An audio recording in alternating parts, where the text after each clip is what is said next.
कराची से अहम खबर आ रही है। इंसदाद मंशियात अदालत में अरमगान के खिलाफ केस। अरमगान के खिलाफ मंशियात के 2 मुकदमात का रिकॉर्ड हासिल कर लिया गया है। मुलजिम को मंशियात केस में 18 मार्च को पेश किया जाए, अदालत की जानिब से हुक्म दिया गया है। बात करेंगे मरियम हसन, हमें ज्वाइन करिए। मरियम, क्या पेशरफ्त हुई है मजीद?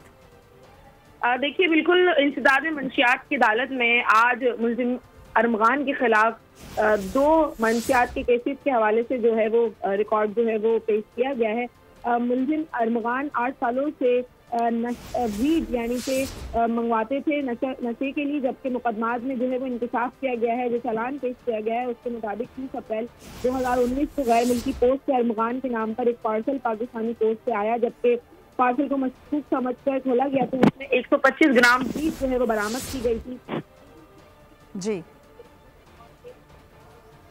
ठीक है, मरियम हसन इस हवाले से आगाह कर रही थी, बहुत शुक्रिया।